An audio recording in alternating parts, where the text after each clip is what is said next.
შრომის ჯანმრთელობისა და სოციალური დაცვის მინისტრის მოადგილე ზაზა სოფრომაძეა ჩვენი სტუმარი. მოგესალმებით ბატონო ზაზა. მოგესალმებით. რატომ გადაწყდა იმ კატეგორიის პირების საყოველთაოდ ჯანდაცვის პროგრამაში ჩართვა, რომლებზეც უკვე მე ვისაუბრე პენსიონერებზე, სტუდენტებზე და ბავშვებზეა საუბარი? ეს არის მიმდინარე პროცესი. თქვენ იცით, რომ კერძო სადაზღვევო კომპანიებიდან ქვეყნის მოსახლეობის სამედიცინო მომსახურება მთლიანად გადმოდის უკვე სახელმწიფოს ხელში და 1 სექტემბრიდან ქვეყნის მოსახლეობის საკმაოდ დიდი ნაწილი, დაახლოებით 400,000 მოქალაქის სამედიცინო პროგრამებით უზრუნველყოფას უკვე განახორციელებს არა კერძო სადაზღვევო კომპანიები, არამედ სახელმწიფო. ესენი არიან, როგორც თქვენ აღნიშნეთ, პენსიონერები, 0-დან 5 წლამდე ასაკის ბავშვები, სტუდენტები და შეზღუდული შესაძლებლობის მქონე პირები. ხაზგასმით მინდა აღნიშნო, რომ მათი სერვისების ჩამონათვალე იგივე დარჩება, უფრო მეტიც არის გარკვეული სასიამოვნო სიახლეები.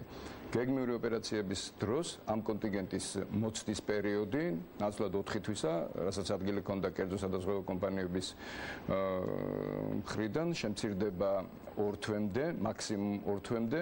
გარდა ამისა, თუ დღემდე ეს მოქალაქეები შეზღუდული იყვნენ ასევე არჩევანით, სამედიცინო დაწესებულების არჩევანით, დღეს მათ ეძლევათ თავისუფალი არჩევანის პირობა, ანუ მათ შეუძლიათ ასევე გეგმიური ოპერაციების დროს მიმართონ იმ კლინიკებს, სადაც თვითონ სურთ ამ მომსახურებების მიღება. ბატონო ზაზა, როგორც ვიცით, მას შემდეგ რაც ეს გადაწყვეტილება გახდა ცნობილი, ამ გადაწყვეტილების შესახებ გახდა ცნობილი, დაზღვეულებს კერძო კომპანიებთან შეექმნათ პრობლემები. რა პრეტენზიები ჰქონდა, თუ არის მათთვის ცნობილი?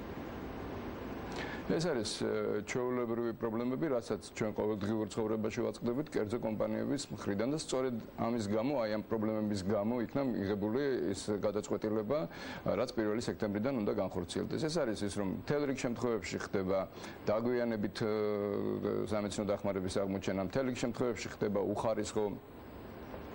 უხარისხოთ მომსახურება მოსახლეობის.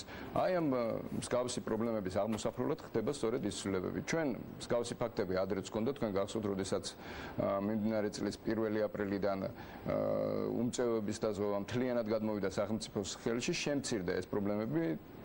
ყველას ეგონა, რომ მაშინაც რაღაც გარკვეულ ახალ პრობლემებს ავაწყდებოდით, მაგრამ როგორც ხედავთ, ყველაფერი მიმდინარეობს დაგეგმილი გეგმის მიხედვით და ამ მხრივ რაიმე პრობლემა არ არსებობს. მინდა დავარწმუნო ქვეყნის მოსახლეობა, რომ 1 სექტემბრიდან ამ კონტინგენტის, რომელიც გადმოდის ახლა სახელმწიფო პატრონაჟის ქვეშ, სამედიცინო მომსახურება გაცილებით უფრო ხარისხიანი და ოპერატიული იქნება. ბატონო ზაზა, ტექნიკური დეტალები რომ განვმარტოთ, როგორ უნდა მოხდეს ეს გადმოსვლა კერძო კომპანიიდან სახელმწიფო დაზღვევაში, რომ არ იყოს თქვა შემდგომ გაუგებრობა, რა უნდა გააკეთოს თქვა იგივე პენსიონერმა ან სტუდენტმა იმისთვის, რომ სახელმწიფო დაზღვევის პროგრამაში ჩაერთოს? ეს ყველაფერი ხდება ავტომატურად, არანაირ დისკომფორტს არ შეუქმნის ეს იმ კონტინგენტს, რომელზეც ვსაუბრობთ. ჩვენ გვაქვს ყველა ბაზა, რომელიც საჭიროა ამ შემთხვევებისთვის, ეს პროცესი განხორციელდება ავტომატურად და ზუსტად 31 აგვისტოს ღამის 12 საათიდან უკვე ჩაირთვება მომსახურებების ახალი ეტაპი.